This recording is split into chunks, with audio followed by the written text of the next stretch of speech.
Inside Out is presented by HTC. This is life. Connect with it. And sponsored in part by Luke Rankin, Rankin & Rankin Law Firm. Experience you can trust. And by Magnolia's at 26th for good old-fashioned Southern comfort food, where Mama eats. Are you ready to go inside and out of Horry and Georgetown counties? Well, welcome to April's Inside Out. We're going to be visiting with the Myrtle Beach Sailing School, the Risen Christ Christian Academy, the Salvation Army of Loris. We're also going to check out the Coastal Carolina University Greenhouse and Palmetto Giving Day, which helps nonprofits throughout Georgetown County. But right now, we're going to be visiting with Johnny D's. You know why? I'm hungry. Let's go. Welcome to Johnny D's. We're here in Myrtle Beach, but there's also a North Myrtle Beach location. Meet Jamie Descalis. She's the head chef here, but she's also an owner, along with her dad. Is he Johnny D? Yes, he is Johnny D, the one and only. Everybody loves him, and you guys have created quite a stir with even some national recognition on your waffles. Yes, we're very excited about everything that has been going on here in Myrtle Beach. We're very happy and blessed. So brag about the waffles. What was the title? Well, what happened originally was Weather Channel was here, and they were doing a little segment on what a great place Myrtle Beach was with Jim Cantori and Sam Champion, and they got to eat the waffles on national television, and that's what started it. So I brought them a red velvet waffle. But a couple years ago, Food Network also voted us #1 waffle in South Carolina for the red velvet waffle as well. And if you haven't tasted it, come on down, because these waffles, breakfast, Benedicts, everything, and great lunches too here at Johnny D's. What are you going to make for us? Today I'm making one of my recipes, my favorites from my new cookbook, Making It Delicious, and it's a sausage and shrimp jambalaya. Yum, let's get into it. So the first thing we do is we have a nice big pan that's with some oil hot. We're going to add our chopped shallots, our red peppers, and then this is all-purpose seasoning. So I sell this at the restaurant. This is what we use here, but you can also use an adobo or something like that, or Mrs. Dash, and you can use something like that too. So I won't hold you to using mine, but it is available at both locations and on my website. So we're going to let this cook for a couple minutes, about 3-4 minutes. We just want the red peppers to start to get softened. And I did add a little cayenne in there, but obviously if you don't want it, if you're not. I like it hot. So as soon as those peppers start to get soft, and you can see that, you can smell the aromatics from the shallots and stuff, we're going to add the garlic. I don't like to add the garlic right at the beginning because sometimes it burns on you, and it only needs to cook for a little bit, So I always let that cook first. Fresh garlic too. Fresh garlic, yep. And sometimes I slice it, and sometimes I chop it up really fine. For this recipe, it says just to slice it in thin slices, so it has a little bit more prominence in it when you're eating it. So once you're going to cook it for about a minute, once that gets nice and soft, we're going to move on to our diced tomatoes. We're going to leave the juice because we actually want that liquid, and our chicken stock. And as we prepare to do that, let's remind everyone this is not available here at Johnny D's, but it is available at the cookbook? Yep, the recipe's in the cookbook, that's right. The cookbook is fascinating. As Jamie stirs, I've got to tell you, there's 98 great recipes. And the fact is, Making It Delicious is available locally. And at makingitdelicious.com. It's available at both Johnny D's, of course, in North Myrtle Beach and Myrtle Beach. For people who don't know where your locations are, Jamie, tell us. Our North Myrtle Beach location is right 2 doors down from the Harley Davidson shop up there. And then we are located right on 33rd Avenue in Business. So let's put in the tomatoes and see what happens, and chicken broth. And our chicken broth, yep. So we're just gonna, once this starts to simmer again, we're gonna add our sausage. So the sausage, before I started cooking the onions, I just cooked it in the pan on both sides a little bit, and you can either use hot Italian or mild or sweet, whatever you prefer.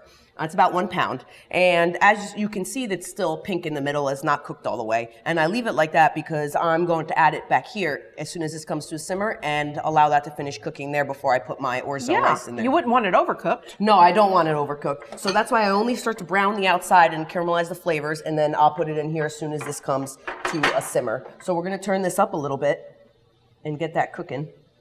And then we're going to add our orzo. So we're going to only cook this for just a few minutes just to help that sausage cook all the way, and then we're going to add our orzo. And traditionally, jambalaya is made with rice, but I just love orzo so much. and I use it a lot at home. So that's something that I always use. And in the cookbook as well, there's other recipes that use orzo. So if you buy some, you don't end up with your endless supply of pasta at home because you only used a half a box of each one for a recipe. Yes, I You get know it. what I'm I talking get about. it. Now, Jamie, before you add the sausage and the orzo, I want people to know that there are some incredible photographs in here too. You said your sister did these. She my must sister be a did them. professional. Yeah, she is. She did a very good job, and it was crazy when we did them. We did it in 8 sessions, and I cooked about 12 to 14 dishes or components in each session. So it was insane, and my kitchen looked like a complete and utter disaster when we finished. But we got the pictures done, and they look beautiful. But I think it's great. I think when people are cooking new dishes like shrimp and avocado salad, it's nice to see a photo. Yeah, and every recipe besides some of the sauces at the back of the book has a picture because I want people to look at it and get hungry or get an idea of what it should look like when because it's hard. You never made it before. You don't know what it's supposed to look like. It's black and white print isn't appetizing. It's the pictures that's appetizing. Well, and what's neat is everything's on one page, so it's Yep. nothing's lengthy. These are easy recipes. Jamie, looks like you've really perfected a great cookbook. Thank you so much. And some recipes are a little bit more time consuming than others, but sometimes you have more time Sure. than others. And all the recipes make about 2 to 6 servings. So that way, if you are due prep for the next day, you know that I'm making for me and one other person tonight, and I'll have food left over for lunch the next day. So it's nice. Breakfast tacos. Yep. Very vanilla French toast, banana bread pancakes, avocado toast. Oh my goodness, I am so glad I'm going to get one of these cookbooks. All right, let's dump the orzo in, and then we'll, through the magic of television, be back with it done. Yep. There you go.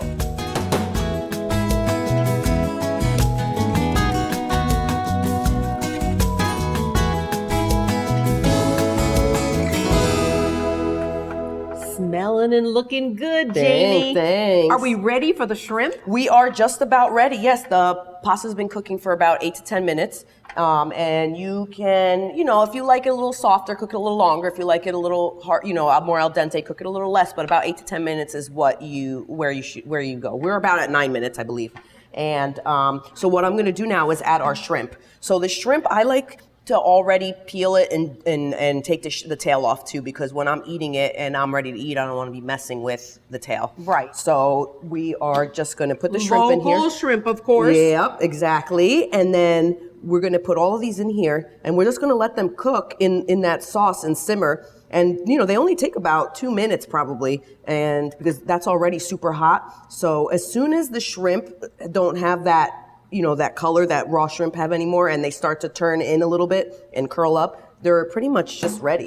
Don't you think that's the biggest problem with shrimp? Most people overcook Yeah, it. they're so quick. They're so quick. I mean, the rule of thumb is if you see it start turning into a U, it's overcooked. So you want to let it have its little, more like a C. Right. If that makes any Right. sense. So that's it. I'm just going to stir it up. I'm going to let that orzo you're finish. stirring, I want to tell everyone that Jamie got the word that I love sweet stuff, and this recipe is in her cookbook. Yep. We've been eating them for the whole time that the orzo was cooking. It's for an appetizer snack. Oh my gosh, there's cinnamon in here. Yes, there is. And a touch of cayenne. And it's, these take, if you like for a snack at home, it's so quick. Instead of you can whip these up. It's egg whites and some sugar and a little seasoning and a pinch of salt, and that's it. You pop them in the oven.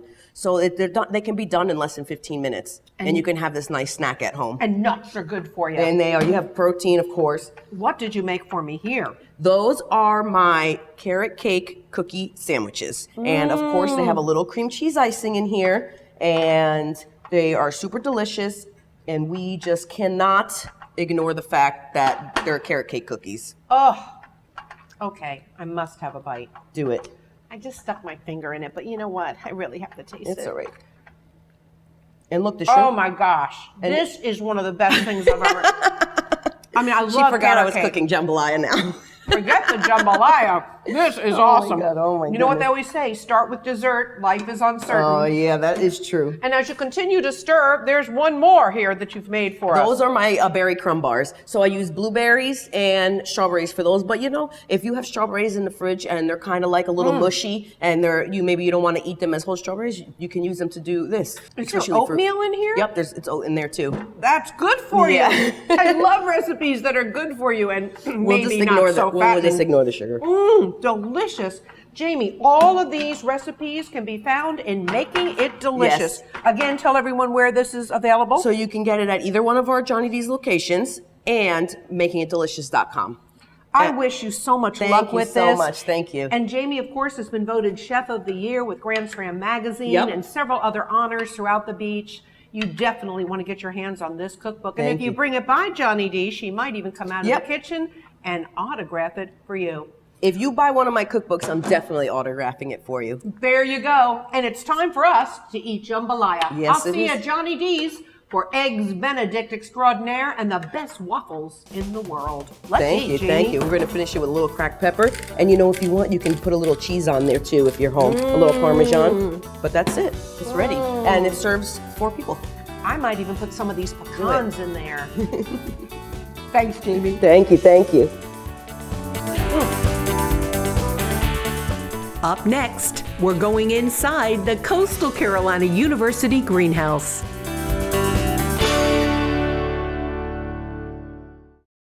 No matter where the day takes me, HTC provides the high-speed internet services I need. HTC delivers faster speeds, 24/7 local tech support, and free in-home Wi-Fi right here to Horry and Georgetown counties. As trusted community members serving up world-class internet service, I know HTC will keep my family connected to what matters most. Because you are here, and so are we. High-speed internet starting at 100 megabits per second. Call today. HTC. This is life. Connect with it.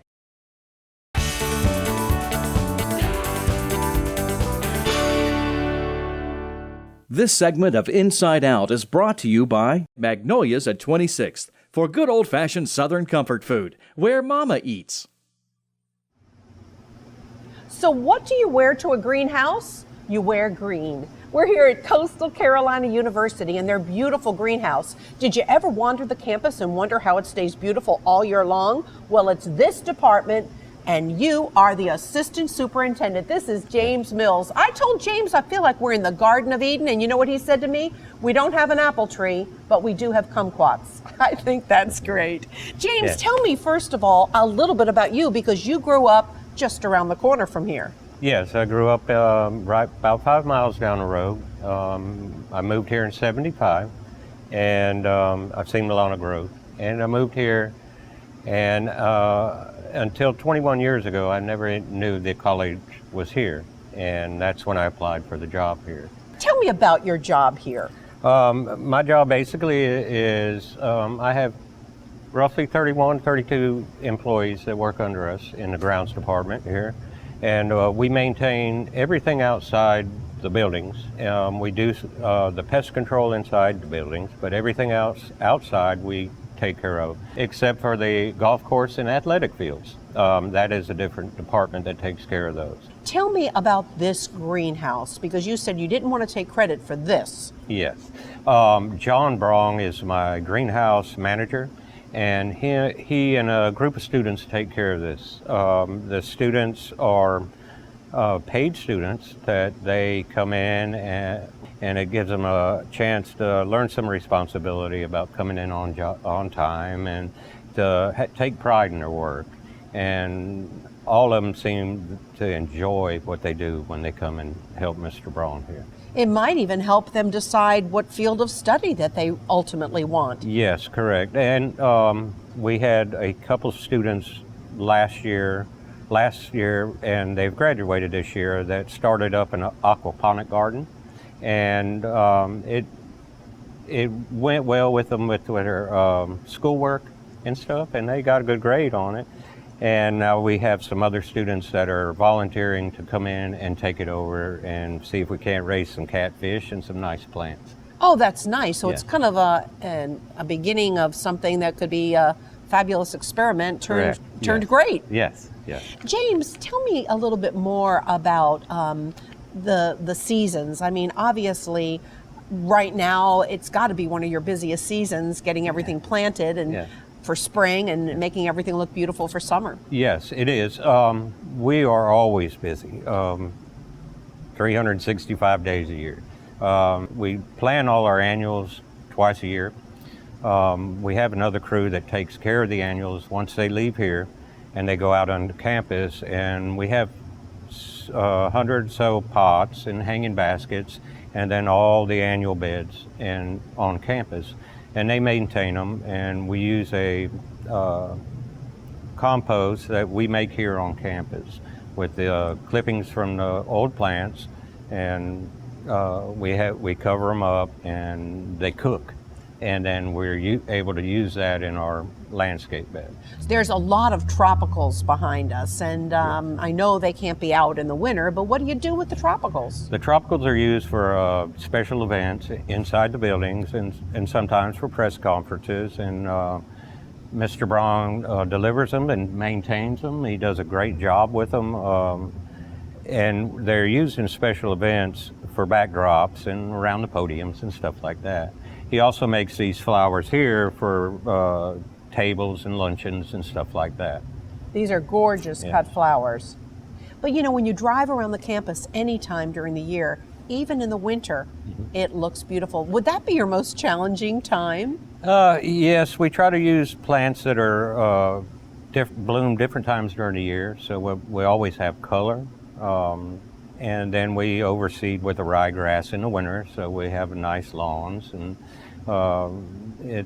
it's a job. It really is. You figure about how much time it takes you to do your yard, and how and we've got 621 acres with 115 buildings. So I'm curious, who does your yard? When you go home, have you had enough? Do you have your own garden at home? Yes and no. My sister she lives next door to me, and she's retired, so she likes to cut my grass, and I don't argue with her. Oh, yeah, but really? she doesn't do the pruning and the other stuff. But What's interesting too, as you drive around the campus, you see a lot of things in pots. So Yeah. not everything is in the ground. And I Correct. wondered why you decided to do that, because it really does look pretty having those elevated. yes, we use the pots around a lot of the entranceways and some of the large concrete areas that doesn't have any greenery or anything in it, and they are planted with the same thing, the annuals, and they look gorgeous. They really set off the campus. We hear all the time when they do the campus tours daily, and prospective students and their families come in and just rave on how nice the campus looks. Let's talk about weather for a moment, because just as we're taping today, it is Yes. pouring rain, expecting 2 inches of water. And I know you have the same problems that farmers and people with gardens in their yard are all experiencing. Too much water this season. Yeah. One thing, luckily, we are in a sandy loam soil area, so a lot of the water will perk. As far as the employees, not just during the rain, but after a snowstorm or a hurricane, we are out here the very next day clearing things up, getting it ready for the students. And so, James, you said earlier that you also handle pest control. Is that inside as well as outside? Yes, we take care of inside the buildings as well as outside the buildings. We have anything from raccoons to possums that get in our trash cans in the night, and in the morning you look down there and there's a little rascal looking up at you, and we have to remove them and turn them back, bring them back out into the wild. We have three pest control technicians that spray for fungus, they spray the weeds, and they spray for fire ants, and we try to use mostly organic materials, that is safe for everybody. So yeah, fire ants. That's a good topic just to Yes. mention, because everyone's got them. Yes. And you have any secret? Like I once heard you pour grits on them and it'll kill them. No, that doesn't do it. No. The best thing is to use a bait. We use a chrysanthemum-based pest control insecticide, and we sometimes just drench the mounds when they come up overnight. You'll be seeing a lot of them after this rain because that's when they make their mounds, and you have to know the right time to put out the baits and to spray because they need to be while they're foraging. Because if they're not foraging, they're not going to take the bait. So. How about deer? Do you have any problem with deer eating the plants out here, or because of all the kids, there are no deer? No, we have had any problems with any deers. I've never seen any deer at all. I have seen some foxes, and there'd been report of a bear one time, and every once in a while we'll get an alligator. And well, they all want an education. Oh yes, and we're here to give it to them. You got it. This is James Mills, and when y'all drive by the college, just know that there are a lot of people working round the clock all year long to keep the beauty going, and you certainly have done that. Thank you. Thank you, James. And, Thank you. I think we should stop and smell the flowers.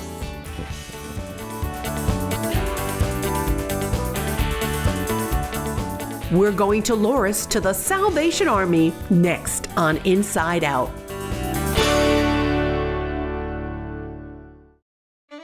Hey, have you heard? Magnolia's at 26 is serving up home-style meals to go. Choose 1 meat, 3 sides, 1 dessert choice, bread basket, and a gallon of sweet tea for $59.95, and that serves 5. Individual orders for $12 include salad, dessert, and beverage. Call and place your order for pickup and curbside delivery. Mama says we need comfort food like never before. Magnolia's at 26th Avenue North in Myrtle Beach.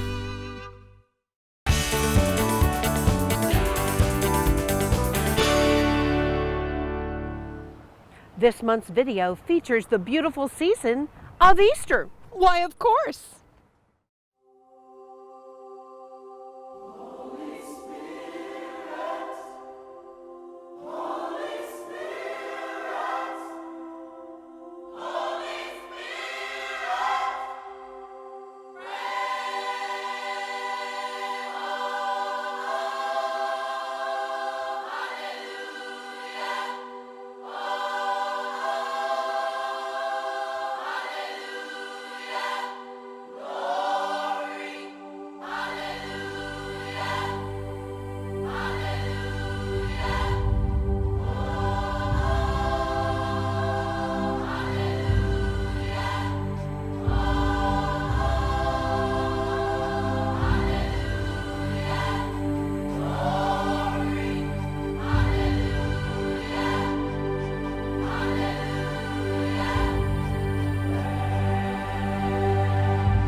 This segment of Inside Out is brought to you by Luke Rankin, Rankin & Rankin Law Firm. Experience you can trust.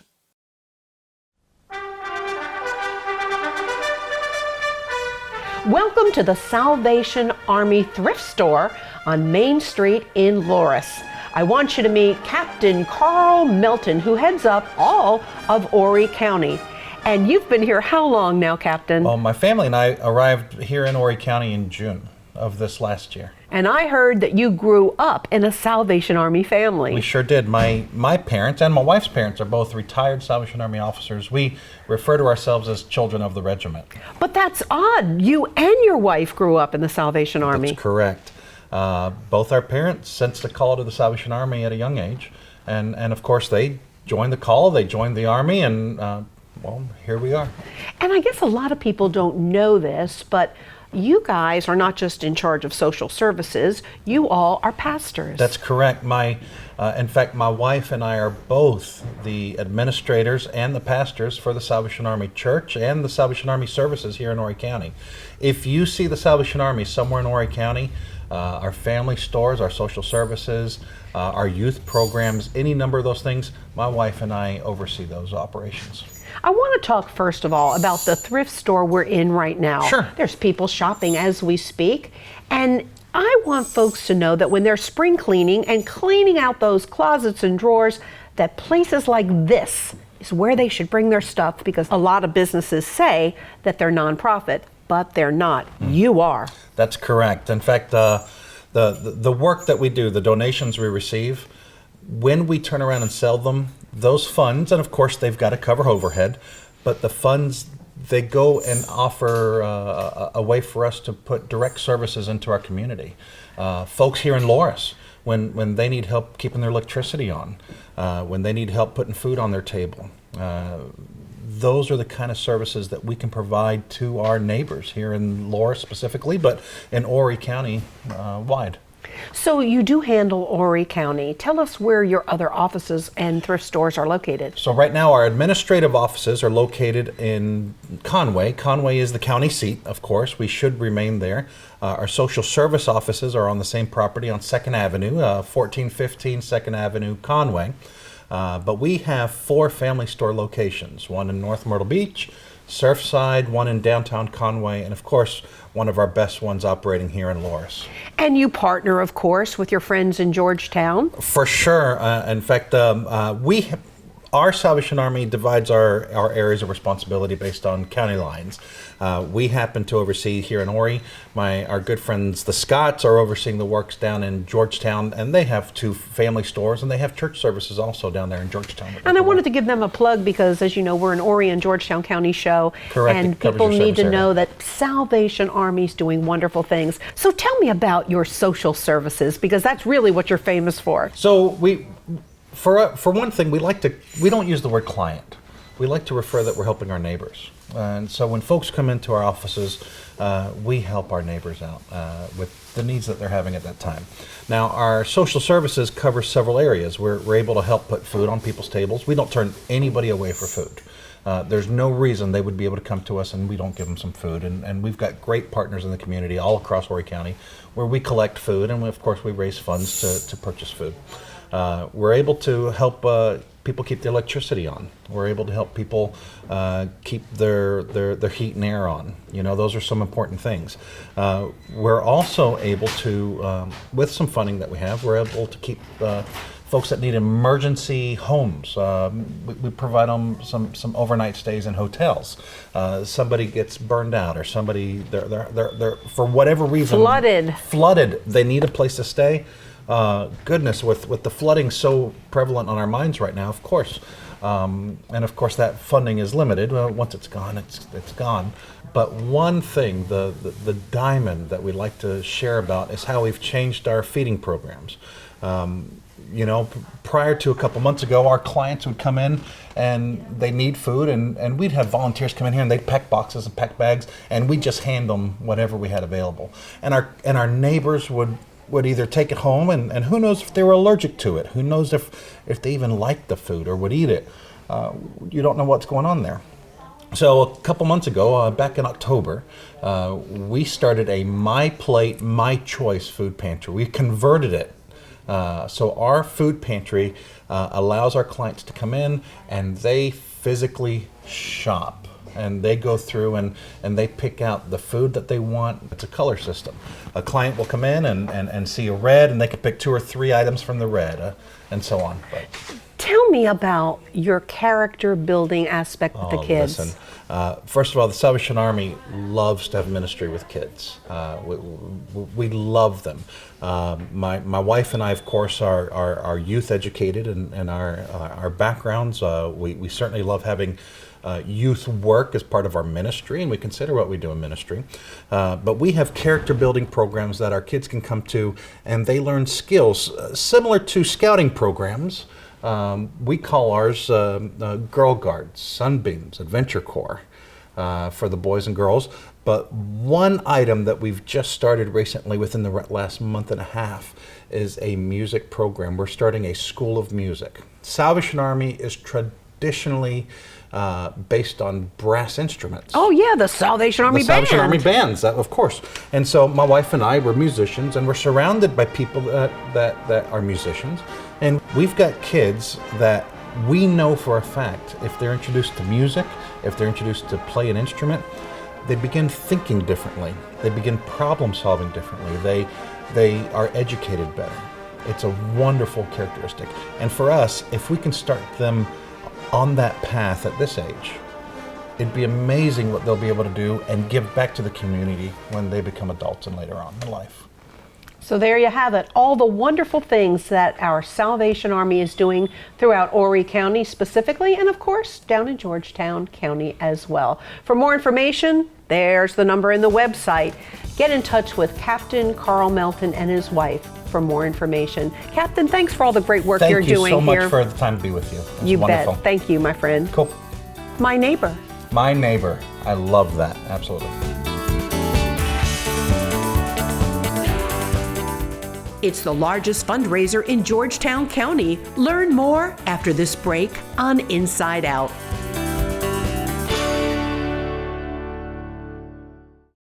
Hi, I'm Luke Rankin. Horry County is my home. I was born and raised here, and for nearly 31 years, I've been helping people.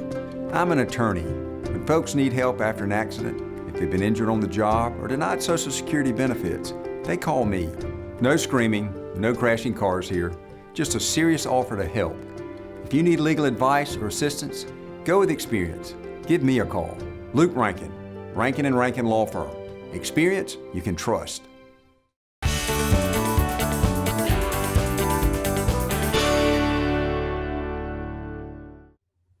Friends, we're in Pawleys Island today at the Francis P. Bunnell Foundation. They do wonderful work for Georgetown County, and there's something big coming up that you need to know about. First, I want you to meet Ashley Nelson. Tell me what you do here, honey, all year long. Sure. So again, my name is Ashley Nelson, and I'm the Communications and Program Officer for the Bunnell Foundation. I do our social media work along with leading our signature initiative, which is Education to Career. I also have the pleasure of leading our Palmetto Giving Day effort for the foundation. And that's what we're going to talk about. But before we get there, I want you to fill us in on Francis P. Bunnell, because she was a wonderful woman and her legacy lives on. Mrs. Bunnell lived here in the area for about 30 years. She's a very quiet philanthropist, and she didn't like a lot of fanfare, but she left a generous gift to the foundation. And through that gift, we are able to improve the quality of life for Georgetown County. And y'all are celebrating 20 years of this already. We are. This is our 20th year of existence. And during the 20 years, we've been able to work with nonprofits throughout our county for capacity building, as well as through grant making. You are from Pawleys Island, born and raised here. It must make you feel great to do a job that really makes a difference in your community. It does. And that's actually what drew me back to Georgetown, and I wanted to give back to the community that's given so much to me. So let's talk about this big day coming up on May 5th, Cinco de Mayo, a good way to remember it. It's huge for nonprofits. It is Palmetto Giving Day. We are in our 4th year of Palmetto Giving Day in Georgetown, and this year we have 52 organizations that serve Georgetown County that will be participating in a 24-hour online giving experience. So donors across the country, across the world can give to these organizations within that 24-hour period. Last year, 3 of our organizations actually raised over $100,000 each. Incredible. Absolutely. Who were they? Teach My People, Friendship Place, and Helping Hands of Georgetown. How does the outlying world, other than Georgetown County folks, know about this day? So we encourage our nonprofits to utilize social media to reach donors that they currently have, as well as engage new donors. So social media is the platform that we encourage them to use to share the message about Giving Day. We also purchase a billboard and we put newspaper ads and encourage everyone to share the word. It's grown tremendously over the past few years, and we look forward to it growing even more this year. You've got how many organizations in all? 52 organizations are participating this year. How do they become a part of this? So we have a meeting in November. We have a kickoff meeting where we actually place an ad in the newspaper, and we share it on social media as well to tell about Giving Day. And actually, I think the experience that other nonprofits have from year to year is what encourages other nonprofits to participate. So we kick off in November, and all of the nonprofits must attend the kickoff meeting. And after that meeting, we ask each nonprofit to secure a minimum of a $1,000 match. that ensures that they have skin in the game and will take it as seriously as we do in organizing the event. And then they attend a number of training sessions between November and May to get them ready for the event. So how much was raised overall last year? $1.2 million. That is really incredible. On Cinco de Mayo, this is going to happen once again. Do you have a goal, or are you just hoping to get $1 more than last year? I have a pretty large goal. It's our 20th anniversary. It's 2020, so I would love to raise over $2 million this year. But of course, if we raise more than the $1.2 million from last year, I'll be equally as happy. That sounds great. Now, this is the only way people can give. It's an online giving, so people need to start thinking about it now so they know exactly what they're doing on May 5th. Yes. It's an online giving experience. Of course, if you feel nervous about it, you can give us a call. We're happy to help individuals give online, but it's strictly an online giving experience. And people can give to one or more agencies? Yes, you can give to one. You can give to all 52 or somewhere in the middle. But yes, you can give to as many organizations as you'd like. Now, Ashley, I know during the year you do lots of other things too. You already mentioned that in the beginning of the interview. But there's something that you just did in February that I'm really impressed with, working with young kids. I want you to tell me about that program because I don't know of anything else like it in town. Sure. We host our Pathways to Possibilities Career Expo for over 6,000 eighth graders across 8 counties. We engage over 100 businesses in the area, and because of the size of the event, I know I mentioned earlier that we only serve Georgetown, but due to the magnitude of the event, Georgetown only has about 750 eighth graders. So we invite the neighboring counties to come, most of them being rural counties, to come and experience the event as well. It's an interactive expo, so the employers are engaging in interactive activities with all of the students. And it's a whole lot of fun. So you're preparing the kids for what? For the future? For jobs? We're preparing them for the workforce. A number of students, especially in rural areas, mainly know about opportunities to be a doctor, or kids aspire to be a professional athlete. We want to channel their energy and the skills that they are gaining in school in hopes to share new career opportunities with them, from audiology to exercise science, opportunities with the law enforcement. Have you been able to follow any of these kids along the way to see how that's working? So we are in year 2, and so our first group of 8th graders are now currently high school freshmen.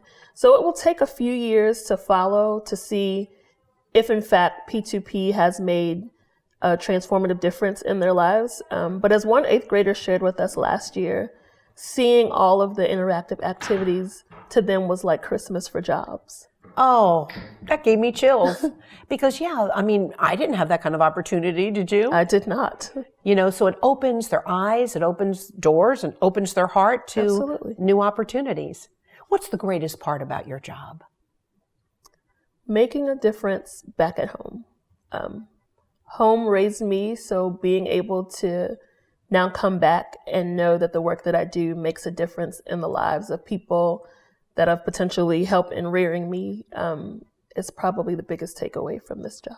And so in wrapping up, Ashley, May 5th is the big day. And do we have 24 hours to do that? You have 24 hours to give, starting at 12:01 a.m. You can go on to palmettogivingday.org and again, make your gift to 1, 5, 10, or all 52 of our participating organizations. Help the nonprofits of Georgetown County. It's Palmetto Giving Day. Thanks a bunch, Ashley. You are making a difference. Thank you. How about an apple?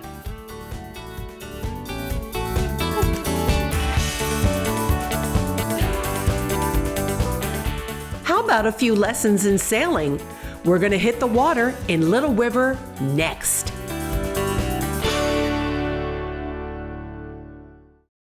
As fellow community members, HTC believes in helping friends and neighbors protect what matters most. With integrated home technology, I can control my home and security system from my smartphone. HTC Security makes my job easier and keeps my world running smoothly. No matter where the day takes me, HTC brings reliable, world-class security right here to Horry and Georgetown counties because you are here, and so are we. Upgrade your security with the video doorbell from HTC. HTC. This is life. Connect with it.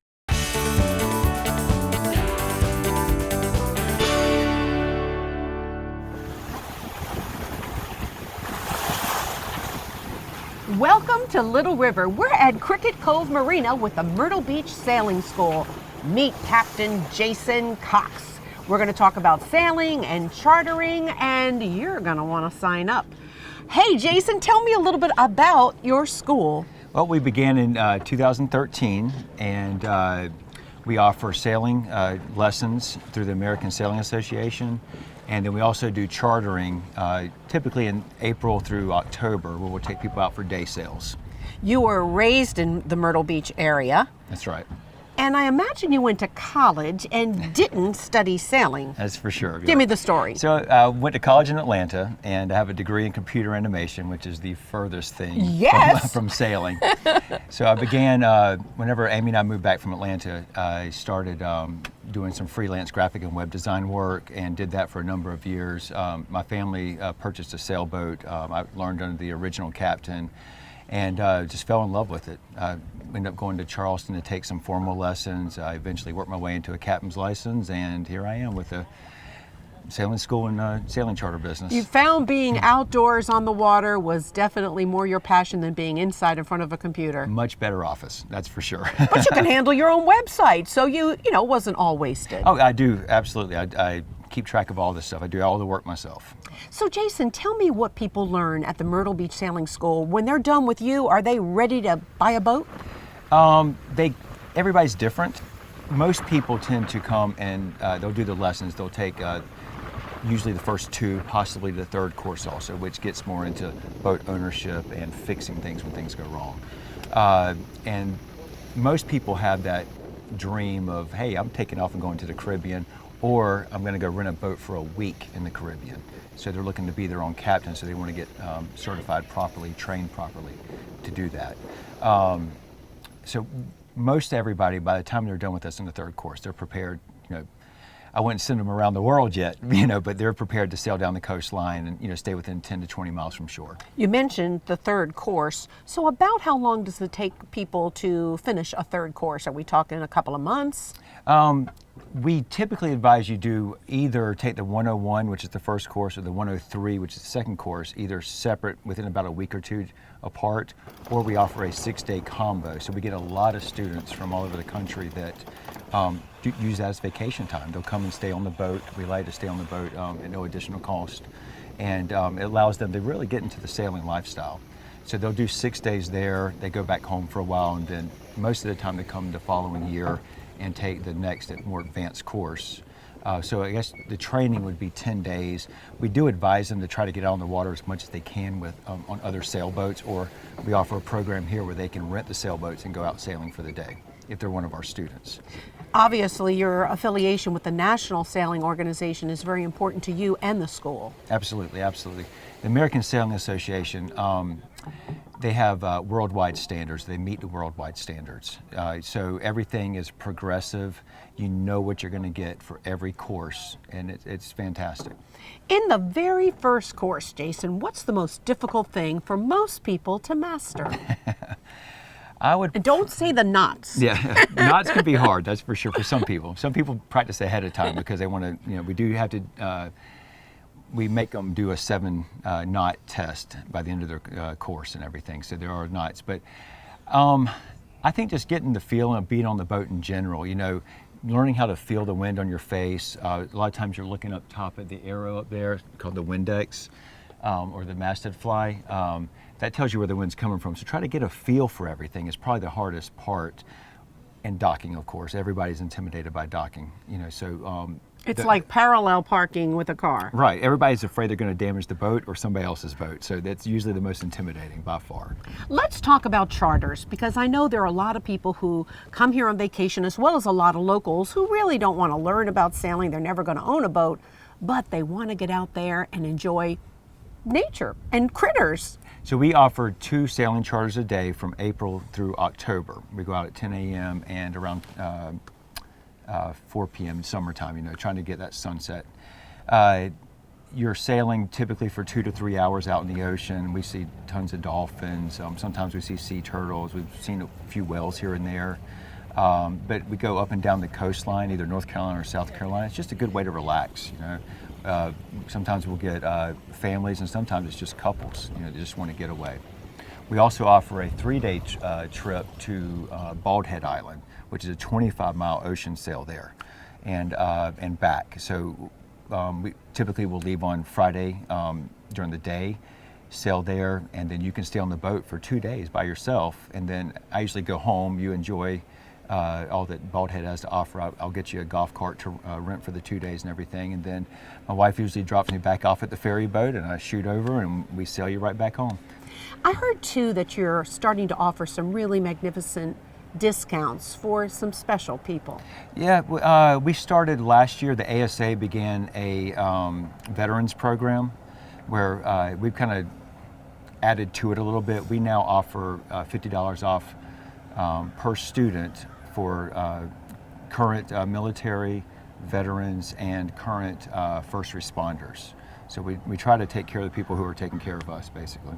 So let's talk about an introduction to sailing for the person who doesn't really want to take lessons. Maybe they're never going to own a boat, but they're intrigued. Right.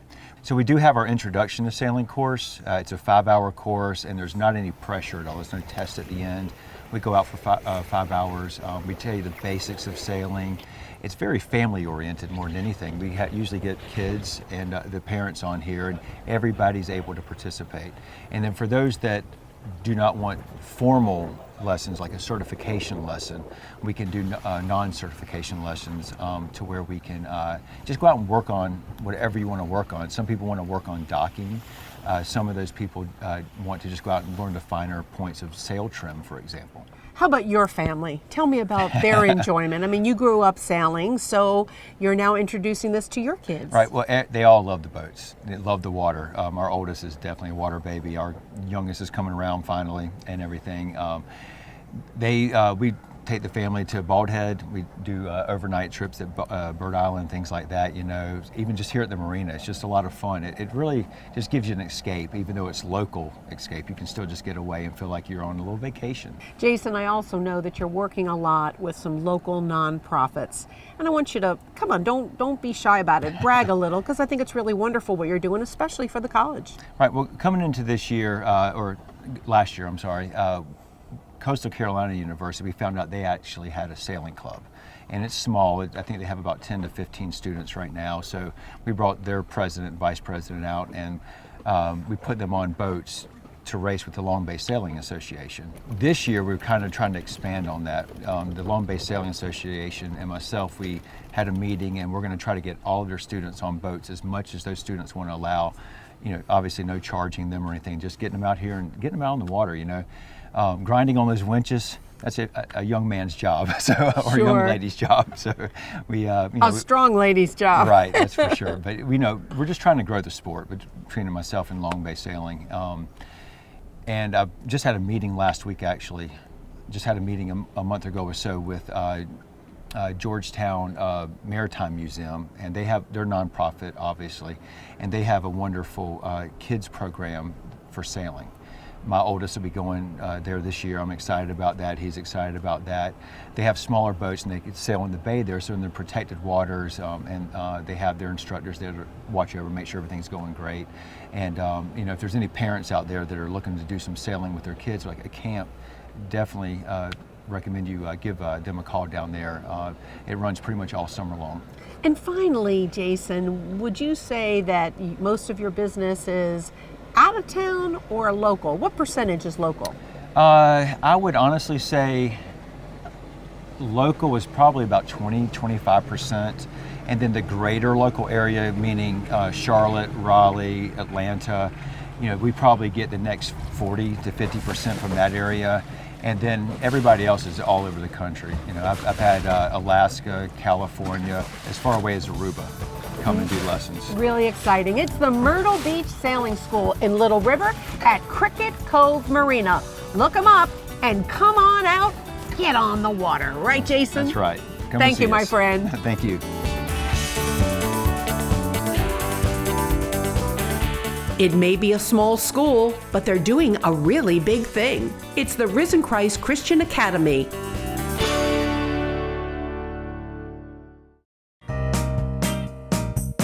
Honey, I think I'll adjust the thermostat. It's getting a little cool. Mom, you don't have to get up to do that. I've installed the HTC Connected Home app on your phone. HTC, you can adjust the temperature from anywhere. Okay, Mom, I've got to go. Thanks for house sitting. Make sure to lock the door and set the alarm.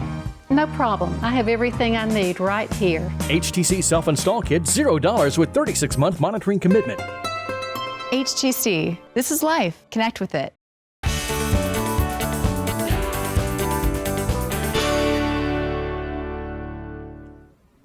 Welcome to the Risen Christ Christian Academy. That's located in Myrtle Beach, but so close to North Myrtle Beach. Well, as a matter of fact, it's next to Barefoot Landing. This used to be the Lutheran school, and it has now really blossomed in a tremendous way. Meet Sean O'Connor. And Sean, your title here is? I am principal of our school. And you are, well, let's just back up a little. I was going to say you are an artsy guy. You and your wife met on a cruise ship. We did. That is correct. We met back in 1998. I was singing in an a cappella group, and she was dancing in the production show for Celebrity Cruise Lines, and we spent about 4 years out at sea. And we got engaged on the ship and got married in Cape Cod, and we have relocated to Myrtle Beach. She was working at the Alabama Theater at the time. I also work at Pirates Voyage, and but now I'm here in education and loving what I do. But the reason I brought that up is because as someone who's artsy, it's not often that a Christian school has such a great arts program, but you have always excelled in that. Well, thank you very much. It's something we really take pride in. We really try and get our kids to understand, not only understand what the arts is and be cultural, but we do productions here throughout the year because it really helps kids to thrive in an environment that they're not used to. And out on stage, they have to really get it comfortable, and then that can translate into the classroom. And we see just a lot of those kids coming out of their shells, and it shows in their classwork as well. In any career, theater is a plus. Absolutely. No doubt about it. But we're here today to talk about your online program, which is so extraordinary, we just have to brag about it. Well, thank you. First, tell us how this all began. You used to just be an elementary school. Correct. When the school started, we started in 1976, so we're in our 45th year here. We started with 2 classrooms. We had a preschool and a kindergarten, and that's it. They built on to form an elementary school, added a middle school. Back in 2008, we had some of our parents who were saying, you know, we want to look at some other options for high school. Right now, we don't offer one. We didn't have the space for one. So the principal at that time, that was actually before I was here on staff, she located a school in California that was looking for satellite campuses that provided a full-time online program. So what would take a full classroom, we were able to do in a very small space. We brought the kids here on a daily basis. They would receive all of their content from the computer online, and then they would graduate with a South Carolina diploma and a California diploma. We have since grown that program internationally as well. So we have kids locally, we have kids who live in other states who are taking advantage of our software programs, and then we have kids internationally as well. So it's really grown from what was originally 1 to 2 kids to 20 kids here locally, as well as international and in other states. I mean, it's a fact, Sean, that a lot of kids don't thrive in a traditional classroom. And so this gives kids an opportunity to try something different. You know, it really does. And if I'm being honest, online is the future of education. We're seeing that in a lot of higher education in classes. I got my entire master's degree online, fully online, 100%. So what we're also doing is we're preparing kids for that next step. A lot of our neighborhood schools are even offering virtual options. A lot of home schools are doing some online options. So it's not anything new. We've just kind of morphed it and put it in a structure that works for us. So even though the kids are receiving all of their content online, they're still coming here in an educational environment, in a brick and mortar school. We provide them teachers here on staff with them physically, but their teachers are actually online, located all over the United States, as a matter of fact. So it's a pretty remarkable program, and it's a different way to look at what online education can do for these kids. And it's giving those parents locally just another option. How does testing work? I mean, as a kid who went to traditional school, I mean, how do you take a test and the teacher looks at it and says, pass or fail? How does that work? That is a very interesting question because, you know, with the World Wide Web available to you, you think, well, I can just pull that up on my computer and get all my answers there and apply that to the test. Well, all of our programs have a lockdown browser, so those kids cannot do anything except view the screen that they're looking at. So when they're taking a test or a quiz, a final, an EOC exam, they are only able to do that. A lot of our tests are also proctored, so we have our staff meet with those kids in a testing type environment. So there's lots of different options for testing. And again, in preparing these kids, that's what they're going to face in college, in that next step, even in the career world. So we're just doing our best to prepare those kids. And we're finding it's being very, very effective. Our kids are graduating with honors. They're moving on to college with scholarships. And we have a girl who started with us when she was 3 years old. She's now a senior at Clemson. She's been on the dean's list every single semester, and she went to our online high school program. Wow, you're a star student. That's right. What's interesting, Sean, though, is that you have really attracted athletes from throughout the world, and you're getting ready to even grow that even bigger with something happening up in Calabash. Yes, we really hope to. Because our online program offers such flexibility, we are being contacted by local athletic training facilities who train all the kids to be athletes in college, but they're athletic academies, and so they don't provide them academics. So they partner with us. We provide the academics for 4 to 5 hours a day, then they go on to their training programs. And we've done that already. And yes, there's another school right on the border that has contacted us. It's in the process of growing, and as they're building their programs and building their actual physical location, they've already been in contact with us to grow and us provide those academics for those kids as well. Let's talk about your fundraiser coming up, because this event has grown enormously, and it's something that everyone will want to come to because it's a blast. Well, we'd love for everyone to come. We are holding a big event. It's on Saturday, April 25th. From 11 to 4 at the House of Blues. It's on their outside deck. It's a tasting culinary event. We call it the Taste of the Coast. This is our 13th annual event, and it's really grown. It's a gift that we give back to the community. Yes, a lot of those proceeds help fund our school, and they've done so in a way that we've been able to revamp our staff and bring in much more qualified teachers. So we're giving that gift back to our kids. It's a great way for us to grow community relations. But we attract maybe 15 area restaurants, and for them, it's a kickoff to the summer. Sure. So we're doing it outside. It's always a beautiful day. We have a kids area. It's just a lot of fun, and we invite anyone in the community to come join us Saturday, April 25th from 11 to 4 at the House of Blues. Thank you, Sean, and best wishes with this online program. And if you're interested in your youngsters attending the Risen Christ Christian Academy, there's the info. Thanks, Sean. Thank you so much. Happy April. You as well.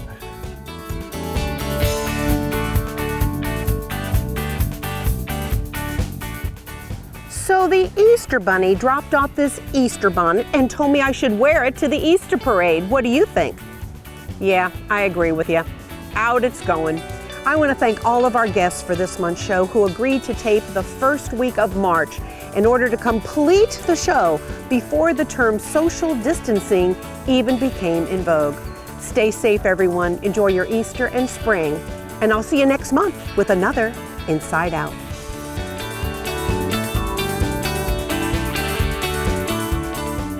Inside Out is presented by HTC. This is life. Connect with it. And sponsored in part by Luke Rankin, Rankin & Rankin Law Firm. Experience you can trust. And by Magnolia's at 26th for good old-fashioned Southern comfort food, where Mama eats.